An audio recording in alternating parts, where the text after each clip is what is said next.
Dancers were busy over the weekend as ABDC auditions and Vibe went underway. Pacific Rim was there and they'll be sharing their footage and interviews with us as Kababayan LA starts right now.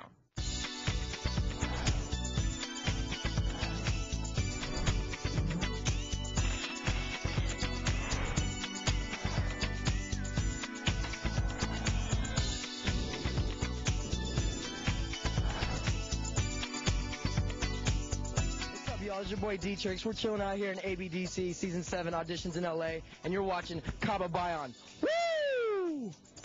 All right, and we not only have entertainment news for you this afternoon on the show, we also have some serious issues to discuss. Umpisahan na po natin mula sa headlines mula sa balita. Pinoy na Pinoy, Weekend Balita.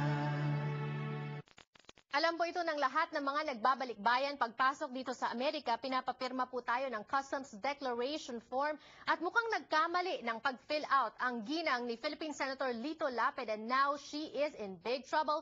Ronnie Ligo joining us from their Glendale Newsroom, Editor-in-Chief of Midweek and Weekend Balita. Magandang hapon sa iyo, Ronnie. Ano bang nangyari dito kay ginang Marisa Lapid? Magandang hapon dyan, ano? According to Department of Homeland Security, nung dumating itong si Mrs. Marisa Lapid noong November, meron daw siyang dineclare lang niya is $10,000.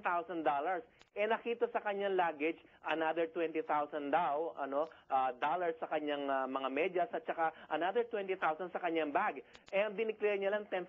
So sinisito ng Department of Homeland Security at ngayon kinasuhan siya, Kinasuhan siya ng dollar smuggling at ngayon nga nandito ngayon si Mrs. Lapid sa Las Vegas and she is not allowed to go back to the Philippines this time around nung dumating siya ng January 15. Actually, in fact, nung November na huli, yung kanyang dollars, pinauwi siya for Christmas yata, at ngayon, inimbitahan siyang bumalik dito, ngayon, meron ng charges sa kanya, inaresto siya, at yan nga, ngayon, meron siyang kaso ngayon dyan sa Nevada Court.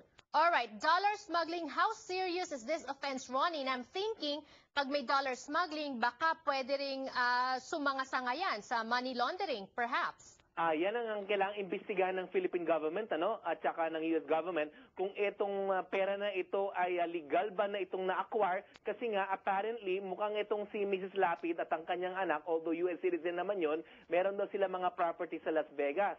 Ngayon, ang sinasabi ng Department of Homeland Security, ang itong kaso ng dollar smuggling, ang fines dito up to a maximum of $500,000 and not more than 10-year jail term. Alright, at lalabanan ng mag-anak na Lapid itong mga allegations na ito? Mrs. Lapid? Nung Friday, nakausap ko yung hinire nila Mrs. Lapid na abogado niya, si Attorney Elliot Krieger of Krieger, Jarvis and Sullivan, or Jarvis, Krieger and Sullivan. Ito, isang Harvard Law graduate. Magaling na magaling itong litigator na ito, si Attorney Krieger na to, Ang sinabi niya sa akin, we will defend this vigorously, itong dollar smuggling na ito. At sinasabi niya, yung kliyente niya raw, si Mrs. Marisa Lapid, is denying the charges. Although, ang sabi nga ng Department of Homeland Security, ang dineclare niya lang ay 10,000, tapos nakita nga, hindi dineclare yung 40,000. So, sinasabi niya, smuggle daw siya ng dollars. And the problem, Ronnie, is yung $20,000 nakita sa kanyang mga medyas. So talagang may intention to hide the dollars at also meron ding nakitang 20,000 sa kanyang bag. So medyo tricky yan. Baka this is gonna be, if they're fighting it also, then this is gonna be a serious issue and probably a long news story. Oo, totoo yan, Alam mo, kasi madalas naman siyang pumunta rito, gaya nga nabanggit mo, Any passenger arriving in the United States are given this form, na kung saan kailangan nakalagay doon na pagka meron kang cash, the traveler's checks, lahat ng any instrument, totaling more than $10,000, kailangan i-declare mo. Sabi mo nga, ang report nakita raw sa medyas at saka sa kanyang bag. Okay. Sabi sa Pilipinas, panggamot niya raw yun yata sa kanya, ang pang-hospital, or sinasabi naman pangbayad daw sa mga properties sa Las Vegas. All right. And also, the question is, under the Constitution of the Philippines, a senator only receives an annual salary of 200,000 pesos or a mere $5,000 a year. So, paano at saan nakuha ang $50,000. We're going to be closely following the developments of this story. Meanwhile, Ronnie, moving on now to another story, may pakiusap ang simbahan kay ating pambansang kamoon na si Manny Pacquiao. Oo, no, ang sabi ng Catholic Bishops Conference of the Philippines, sana raw mag-alatim tibaw itong si Manny Pacquiao, ang ating pambansang kamo, at sana nga raw i-lead niya ang mga Katoliko sa Pilipinas na para magbasa ng Biblia at maging, maging religious ng konti, no? Kasi nga alam naman natin si Manny Pacquiao, nung mga huling laban niya, magdadasal siya, no? Nakasuot siya ng rosaryo, at meron pa kasi nga raw balita na ito raw si Manny Pacquiao, dinireveal niya na naginip daw siya minsan, na nandoon siya sa isang gubat, may nakita raw siyang ilaw, at mukhang tinanong daw siya ng ilaw na yan. Ang iniisip niya, ito raw si God, at sinasabi, he was like veering away from him. So ngayon sinasabi niya na kailangan daw magbalik loob siya na talagang buhos-puso na maging maging Katoliko, siyang sagrado. Alright. At para maging siya nga magiging spokesman ng Katoliko.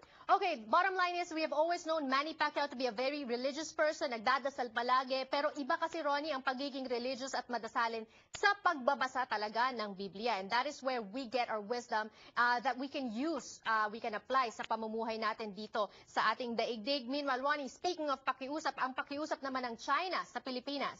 Oo, no, kasi last week yung mga magagandang hindi magaganda mukhang nakakatakot na report kasi ang Philippine government through our Department of Foreign Affairs Secretary si Alberto Romulo, he offered the United States more military exercises sa territory ng Philippines and to allow them to station more US troops sa ating bansa. Ngayon nakakadelikado to dahil sabi ng China mukhang delikado yan dahil ba gusto nyo kaming tapatan ng aming military might.